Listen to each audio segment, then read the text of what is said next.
recorded, shared with you, and available in BrightTalk after the presentation. Please be sure to check out the attachment sections for additional materials related to today's topic. The slide presentation will also be added to this section after the webinar so you can reference it.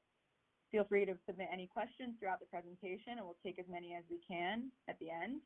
And lastly, please do rate the session on BrightTalk. Our team uses the ratings, feedback, and comments that you guys submit to inform our future content. It's super valuable to us, so we greatly appreciate it. And now, without further ado, I'm going to introduce our two presenters, Alexander Abraham and Leo Dreyfus-Schmidt, research scientists at Dataiku, to tell us a little bit about themselves and jump into the presentation. Alexander and Leo, I'm turning it over to you guys. Thank you, Katie. So I'm Leo. I'm a research scientist at Dataiku, and we work on active learning as or some other topics, and we're very excited to discuss this with you today. I don't know if Alexander, you want to say a few words quickly as well? I'm Alexander, and I'm also a research scientist at Dataiku. Cool. So without further ado, let's just jump right in. So today we want to talk about learning with small data. We want to talk about how do you learn, how do you train, how do you deploy machine learning models when you don't have a lot of data, and specifically when you don't have a lot of labeled data.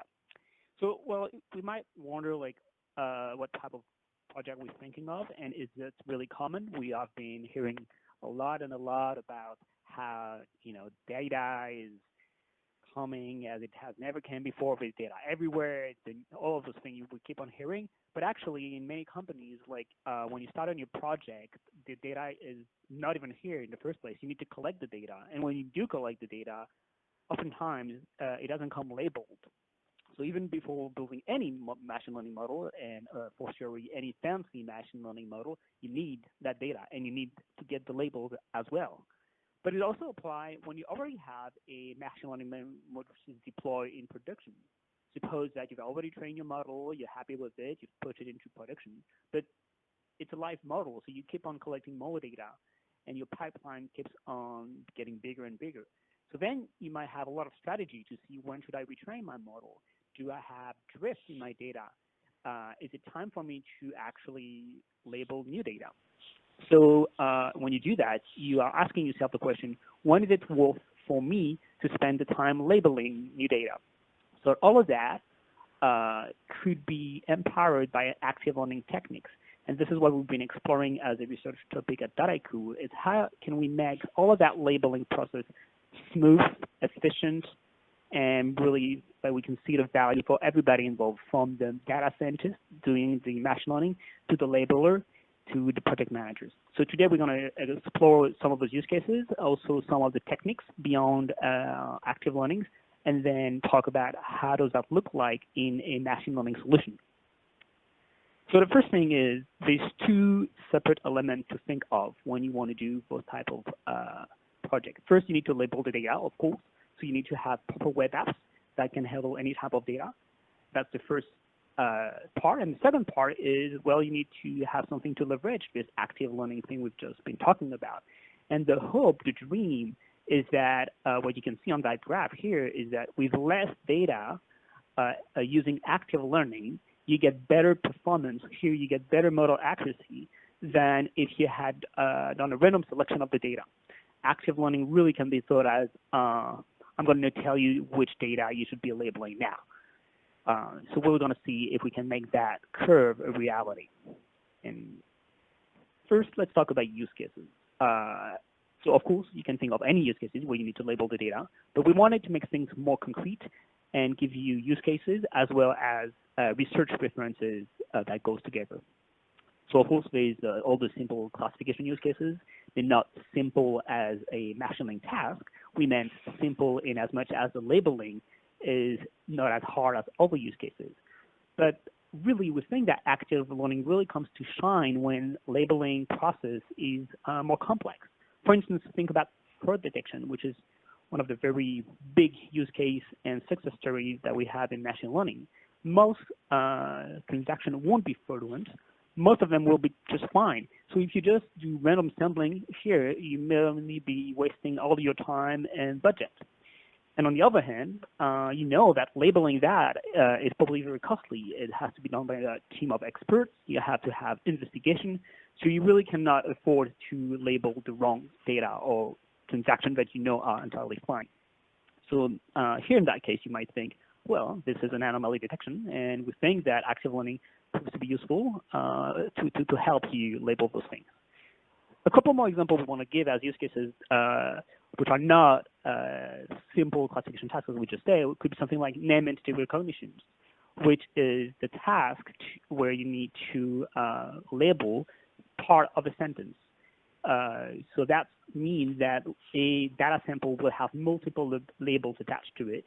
It is often very time-consuming to actually do the labeling and to actually think it through, but it's also very, very classic use cases. If you are doing a parser for legal or medical document, if you want to do an intent classification for a bot, all of those use cases. If you want to parse resume and get experience and education as things like that, will be working very well within name entity recognition. Here, what you could see is we've shown one open source framework that we actually really like, which is spaCy, which is well known by all of the NLP practitioners, and they have the industrial solution called Prodigy that is a good example of how to have a very nice framework to label the data. I think Alex want to talk about another use case. We talked about structured data, we talk about and text, so the only remaining data we haven't talked about yet for active learning is images. Yes, thank you, Leo. So like Leo said, there has been a strong focus recently on images because of the rise of new neural network-based techniques. And here we show an example of annotation of pneumonia in lungs. So it's a task that requires a lot of time, and in particular, it requires a lot of time from highly skilled people that we may want to work on other tasks.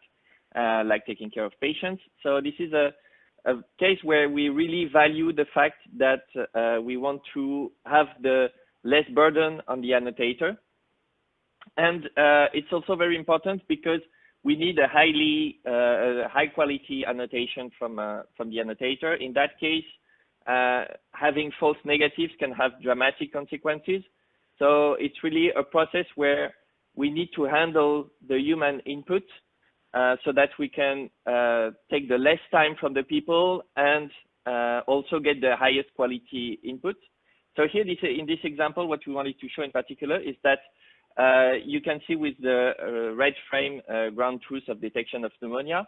And in the blue frame, you can see what would propose an active learning, so an object detection algorithm trained on already annotated data with bounding boxes. And the heat map is actually something that has been trained. It's just a classifier trained with the diagnosis data. And we look at the part of the images that are used by the classifier to do the classification. And what we see here is that actually, instead of asking a doctor to label 500 images, we can get propositions of bounding boxes by just training a classifier on data we already have. So active learning is really a multi-dimensional problem. So next slide. It's a multi-dimensional problem because we can leverage, we can act on the classifier, we can act on the labeling app, we can really act on different aspects of the experimental design to reduce the cost. So it's not a trivial task most of the time, the annotation, because like we said, it can require expertise, and sometimes it can, some annotation can be very costly. For example, if you're in the medical field again, you need to do a biopsy. In that case, you are acting on a patient, you are taking some risk, and so you really want to reduce that risk. And also, like I said, with annotators, it's not only the level of expertise, but also sometimes we may have humans that disagree because we are all humans, we may have different opinions, and we need to handle that in our experimental design.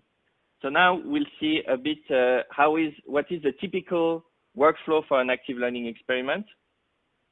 So this is the kind of workflow you'll see everywhere. We go from data gathering, and from the data that is not annotated, we select some samples to annotate. We ask a human to label them. Based on these labeled samples, we will learn a predictive model. If it's good enough, we can go into production, but if it's not good enough, we need to look at samples that can bring value to the model, and then we loop over our procedure and go to query selection again and relabel, and we loop until the model is good enough. So that's something that is very theoretical and that we can think of. And when we get into the real task, we can observe different things. So let's look now at what happened in real life. The first thing is that we must not always trust the labeler. Like I said, some labeler can disagree. A labeler can get tired and make mistakes. So we really need to have a strong experimental design that is robust to errors in real life, because that's something that happens more than we think. Also, we used to have models that could be trained fast, so we could iterate fast. So learn a bunch of, label a bunch of samples, learn the model and repeat. Now with deep learning models, we can have models that take hours to learn, so we cannot afford to do that really often. So we will have to take this constraint into account when we select the new queries. Also, we may simply run out of budget sometime, or just want to stop when we think that we have reached the highest accuracy we could have on this task. That's important again, because the budget that we have left over on one task can be used on another task. And so most of these constraints can be taken into account at the uncertainty level. So we will now look at exactly how can we select the labels that bring the most information for active learning. So here we will present really the problem, the most basic methods, and some more advanced that have been developed recently. So what is the problem exactly when we look at it from a machine learning point of view? So we have a set of samples that you can see here. We have it's a binary classification problem. And the samples that are outlined in purple are the ones that have been already labeled. So we have trained a classifier, and you can see the boundary decision. And from this classifier, we ask ourselves now the question, so which label should I label next so that I increase the performance of my classifier the best? So from an intuitive point of view, we could say that for example, the one in the bottom left are not very interesting. What we would like is maybe select the ones that are the closest to the boundary decision, because that's where we want to get the confirmation that the decision of the classifier is good. So let's see what happens if we select these ones. We select them, we ask a labeler to give us the label, and we train our classifier again, and now we get a classifier that is that has a better accuracy. So that's the basic problem that we want to address. So how do we do that now with our usual classifiers? So we will take just a very toy sample. So on the left, you can see a table. Each row of this table is a sample. And what we see here is the prediction of a classifier for a 4-class classification. So we have 4 classes, A, B, C, D, and each value is a probability for the sample to belong to each class. And if I'm not mistaken, and you sum them up, you should end up with 1 for each line. So now, based on this prediction, we want to ask ourselves, okay, what is the most interesting sample to label now? So let's say maybe I should take the one in which the model is the least confident. So I will take at the highest probability for each of the samples and take a score, so 1 minus this probability, to see what is the model in that sample. And we see in the first line, actually, it's the one that has the lowest probability, 0.4, which gives us a confidence of 0.6. So since this is the sample with highest uncertainty, we may want to take this one. But actually, we can seek a bit further. And for example, I don't know if you have already played with the MNIST dataset, but usually what we observe in that dataset is that the classifier has trouble classifying numbers that look alike a lot. like 9 and 3s because it's just one stroke. A 3 is just one stroke away from a 9. So maybe we want to look at the difference between the two top classes. So that's what we do in the next one that is called classification margin. And for this one, we see that actually the second sample has very high value for classes C and D. And really, so we expect the model to be struggling between these two classes. So we may want to select this one because actually it can help us really separate between both classes. And finally, we have the option of thinking, okay, maybe we should take into account all the values that have been predicted. And for that, we use our favorite information measure, which is entropy. So we can look at the entropy of our classes and see what is the best sample. One thing, obviously, we have selected the value here on purpose. But what we observe is that depending on which of these three Bayes methods we use, we end up selecting a different sample. So we really need some expertise on the problems to guess which method will be the best one. And it's not even finished because we may be interested in other criterion than just the prediction. For example, we may want to use just the distribution of our data. So for now, let's ignore the already classified samples. But if we have to select between the left sample and the right sample to do some labeling, we may be attracted by the one on the left.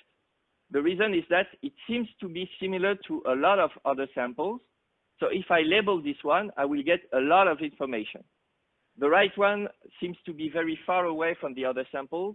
So maybe it's an outlier, and maybe if we label this one, we will only get information about this very sample. So taking into account this is just taking into account the density that lies around each of the samples. It has been done already in historical paper, one from 2007 shown here, that just take the sum of the similarity to all the other points. We may also use specific classifiers for that. For example, if you think about the SVM that will try to draw a boundary between samples, you just have to add to assign a random label to your unlabeled samples, train on them, and your boundary decision will be attracted to the samples because they are hard, they form clusters that are hard to classify. So we can directly train classifiers that take that into account. But now we have another question, which is, okay, let's take a look at these purple samples that have already been labeled. If I take them into account, maybe that sample on the left is not very interesting because actually very similar samples have already been labeled. And I may be more interested into the one on the right because it seems different from what I already have. And so this difference is what we call the diversity.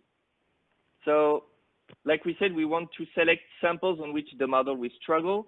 We want to select samples that may represent other ones, but we also want to have a various set of different samples. For example,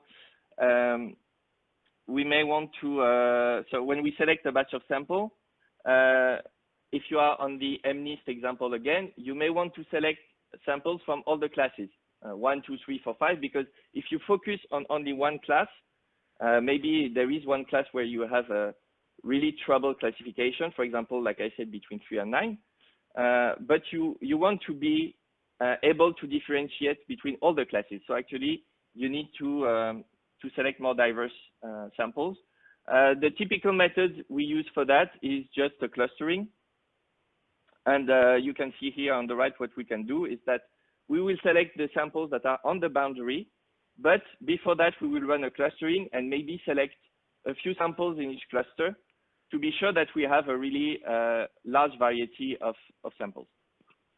We may also simply, an historical approach is just simply maximizing the distance to all the other samples, all the other labeled samples, for example, to be sure that we have something different from what we have already labeled.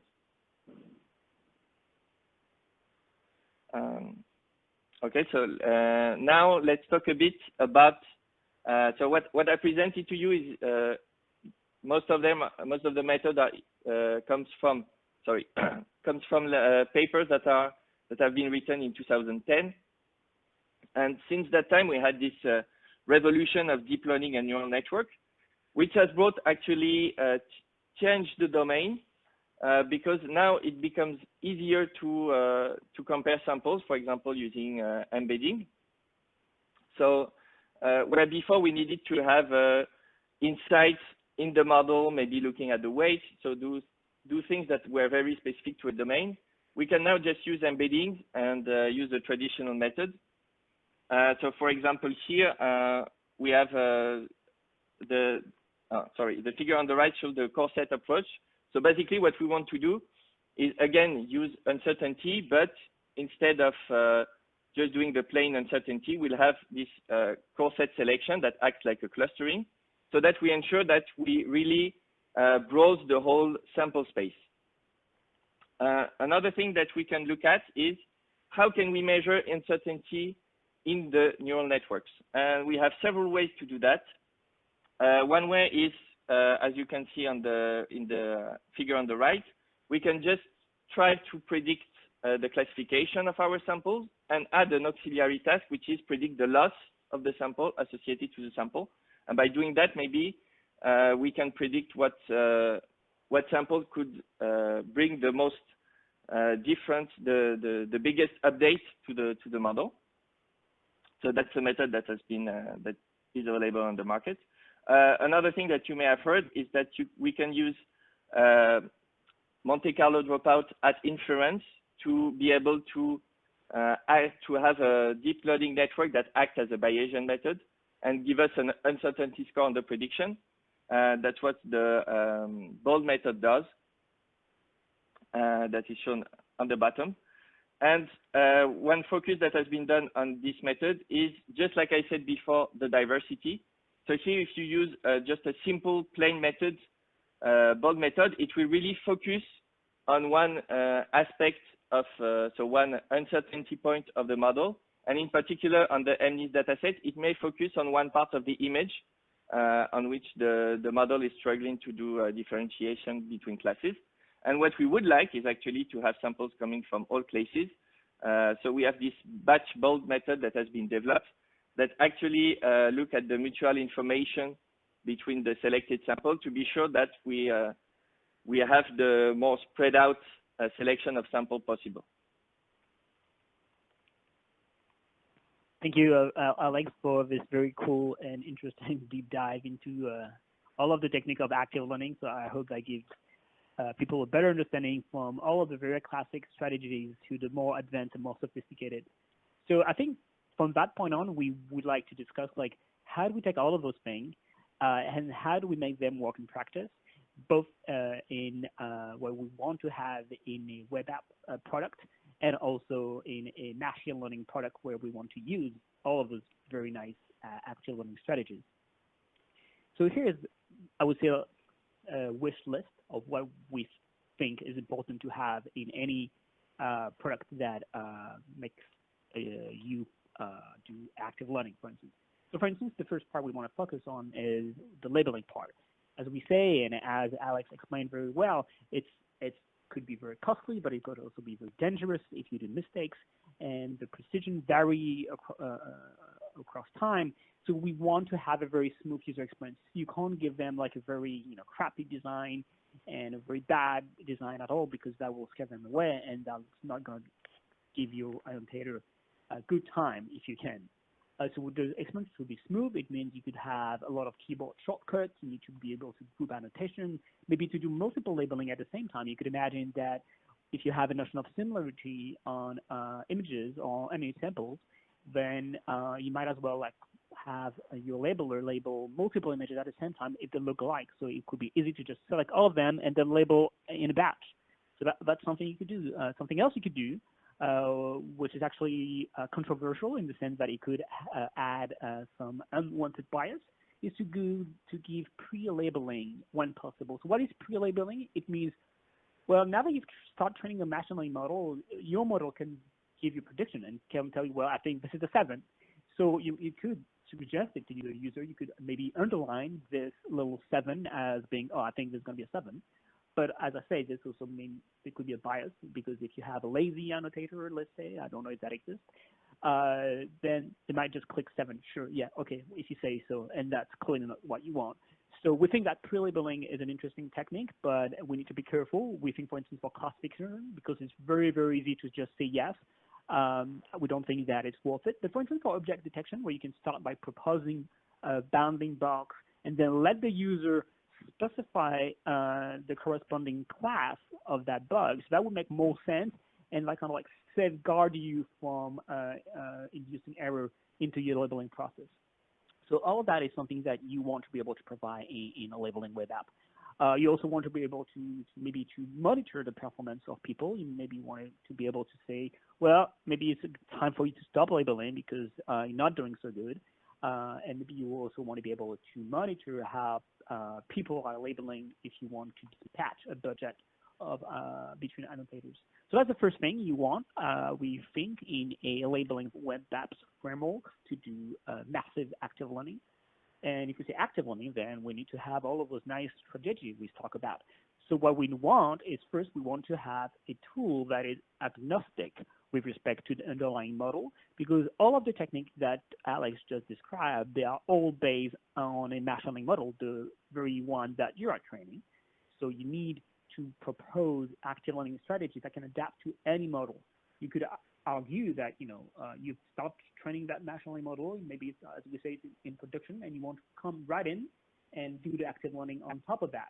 And you don't want to be blocked because this is a very specific model that your strategy cannot handle.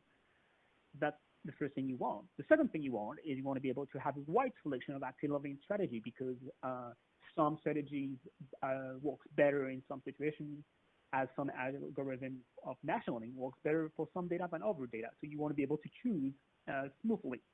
And then we think that we can leverage all of those active learning strategies to actually loop and back into the web app and to give insights under experiment to help the labeler do the best decision possible. So there's two things we are interested in right now as our research topic, what we call the halting and the stopping criterion. So the halting criterion means coming from your active learning strategy, you're giving a batch of sample to be annotated, but you might argue that at some point your uncertainty score or whichever score you've been using is not really informative anymore. Maybe you are actually doing random labeling and not active learning, even though you use an active learning strategy. So you want to be able to say, wait, maybe you are not labeling intuitive and informative samples. So that's halting criterion, which means within a batch, when should you stop or when should you retrain. And stopping criteria, that was also mentioned by Alex. Sometimes you just want to stop altogether this loop. Maybe your model is not improving at all. You have no gain in performance. So there's no point in spending any more money, having people spend their time and resources label data if you are reaching a plateau of performance.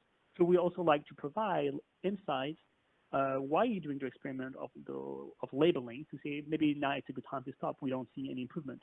And there might be a lot of metrics you can track to give you a good proxy of when it's time to stop. So that's what we think is important to have in a machine learning assisted labeling solutions that we hope Framework provides. As we've been working on this ourselves at Dataiku, we came to realize that we needed to do our experiment, we needed to code our own strategies, and then we did this, and it became a Python packages, which is called Cardinal. You will notice the little pun, which is actually a double pun because we are Dataiku, and our logo is a little bird. So that's a very nicely done pun. Thanks to Alex for that. And very soon we are going to be open sourcing that framework because we are very enthusiastic at the idea of letting the community use it. So letting people implement their own active learning strategies and also experiment on active learning. And that's something to be looking forward to. We've also been looking extensively at all of the existing solutions and packages. And we think that having a strong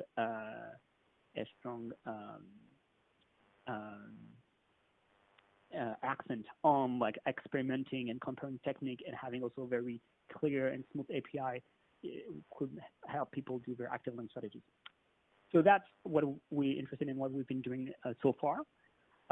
And just to finish up, I think it would be interesting to talk about other techniques beyond active learning. So actually, it might not be beyond, but it might be beside active learning.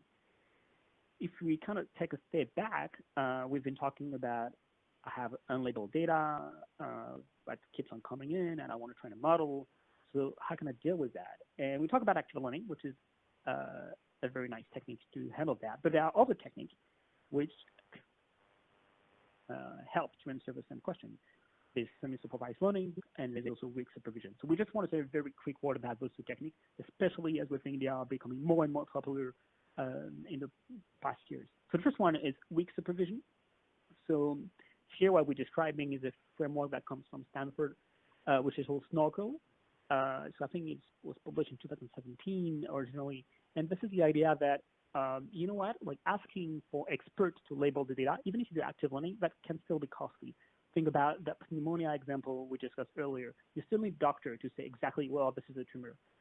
We know doctors, I mean, not that kind of doctors. But if you tell me, can you tell me if there's a gray rectangle somewhere in the image? Well, that I could do, that a lot of people could do. So the idea is that instead of having golden standard annotation, maybe you could have a little less in terms of quality annotation. But if you have a lot of those weak supervision sources, then maybe that could give you an interesting signal. So what they do here is they suggest that you can collect a large collection of those weak sources. So those could be rules, it could be coming from other machine learning models, it could be coming from labeler as well. And you put all those labeling functions in a label matrix, and then using a generative models, you're trying to denoise all of them. Basically, you're trying to see, are they agreeing, are they not agreeing? Is there some kind of consensus that is appearing from that? And through that generative model, then you can actually train a classical discriminative model, which is what you want to do in JAM. So the idea is very interesting. It actually has been used, for instance, at Google. They have their own version, which is called Drybell, and we think that is a promising avenue for dealing with small data. We encourage you to check out Snorkel. This is the Python packages is available. It has very nice documentation, and it's really something you should be checking. The last thing we want to talk about was semi-supervised learning. So I'm sure most of you are already aware. We keep on saying all of those very interesting papers since 2019. So it's very, very much recent, and we are already missing some of the newest ones here. What you can see here is a description, diagram description of FixMatch, one of the latest techniques from Google. Well, all of those techniques were from Google. And it's the idea very quickly that sometimes you have lots of data, and that was the specific case that we're interested in, and most of it is not labeled. But the difference between learning with small data is that they often assume that the pool of unlabeled data is actually very, very large. And what you do is you train a loss which is made of two components. The first one is a very classical cross-entropy loss. So it's what we usually do with labeled data. We're just trying to maximize this. And then you have another loss, which is called a consistency loss, which is the idea that, well, if I take an unlabeled sample, what I can do at least, I could enforce something which is consistent. Like if I flip it, it's still going to be a horse. If I paddle Gaussian noise, it's still going to be a horse. So you might want to make sure that the two output predicted probability distribution from your model between all of those unlabeled data with or without augmentation are the same. And it proved to be very, very efficient.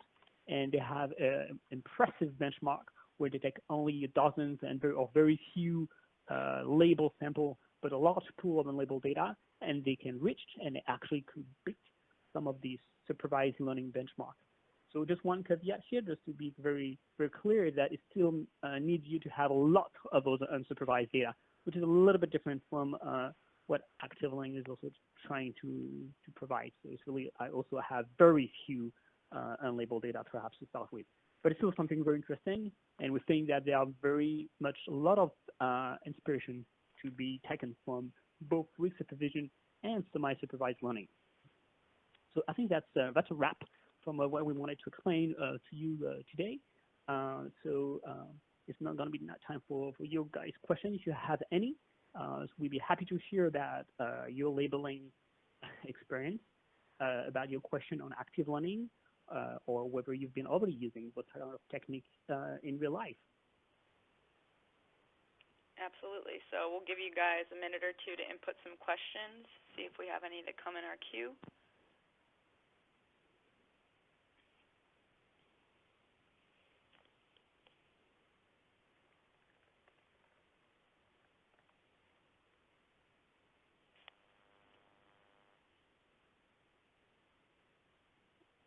Oh, here we go.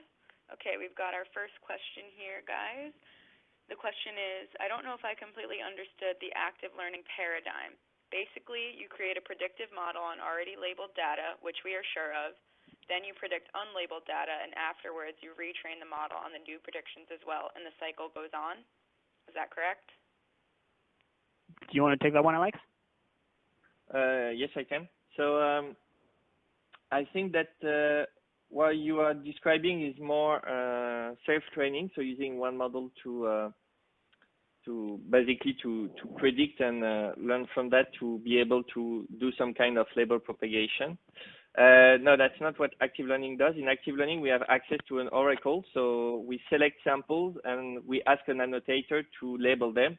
So we get labels that we are almost sure of.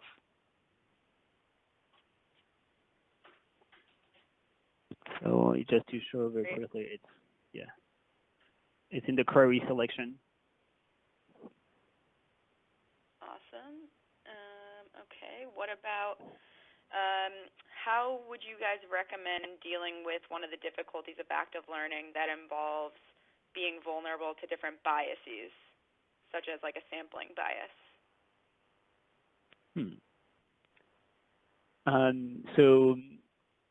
So if you mean by that bias from the annotator, that's why there's been a technique proposed in the industry already to try to score annotator performance. So what you could do here is you can set aside a pool of data for which you actually know the label. You have ground truth data. So just to check whether the annotator will correctly get those as well. So if they don't, or if they drift from that, then maybe that could raise a warning. So that maybe is a way for which you can control for people inducing bias in this. Great. So we've got one that says, is it possible to review the plugin dedicated to labeling in Dataiku DSS later on in the presentation? So given that the presentation is, we're at the concluding part and at the Q&A, I don't think we're going to have time to really go through it, but maybe Leo and Alexander, if you guys want to say a couple words about it. Sure. Yeah, we'd be happy. So, like in our latest version, in 7.0 for DSS, we released a first version of this plugin that works for classifications with both the web apps and for sound, for images, and for structured data, but also some active learning strategies. And coming very soon in DSS 8.0, we'll actually have a full revamp of all the web apps with the stopping criterion, the halting criterion we've discussed, and also handling object detections. So that's going to be coming out soon. We already have, as I said, a version which is out. There should be tutorials, so that should help to guide you on our website on how to install, how to run a first project. But if you have any question, you can come on our website. We have an intercom where we can take questions specific to the use of DSS. Awesome. Thank you. So we've got a few more questions here. How can you handle labeling errors? Yeah, that's a tough one. So like I said, one thing you could do is you could actually test your annotator. So first, it would just be to try to control at the source whether people are making mistakes or not. And then the other thing you could do then, but this is a very much another part of machine learning. There's many things you could do. There's this thing called machine learning assertions, which is a way for people to add rules that they know their machine learning or their data should follow. So for instance, a classical example in video stream object detection, if you detect from one frame to the next you have a car, and then in the middle you suddenly don't see any car left, then you might impose that that you actually should be looking for a car. So that should indicate that there's been an error here. There are other techniques called confident learning, which has been pretty new, which is about, and has been very popular if people following Twitter. A lot of people giving us there's actually wrongly labeled data in the classical data sets we know, MNIST, ImageNet, and all of them. They have errors, they have labeling errors. So you can try to identify those. Yeah, so that's something which is very interesting. Great. Do the methods work if the labeled samples are from one source, say cleaner, and the unlabeled data is from another source or more noisy, making it essentially biased, maybe similar to a previous question? No, actually, it's a great point, and I think this is exactly why you can have a look into weak supervision, because this is what weak supervision is about. Somehow, it's about like trying to combine different sources of labels, whether they are, I would say, clean, as you say, or noisy. So you could do that with weak supervision. You can try to like take this into account. Great. Is semi-supervised learning also viable on noisy data, or does that not make much of a difference?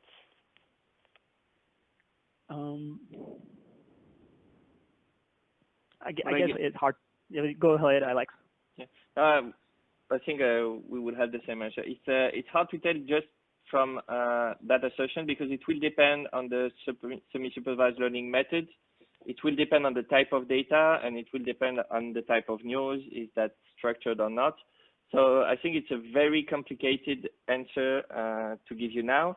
We have made some experiments with semi-supervised learning coupled with active learning, and we try to explore a bit what adding noise, the effect of addition of noise, and we get very various effects. So unfortunately, I think you have to look at that for each of your tasks, and that's a bit the point of what we wanted to put.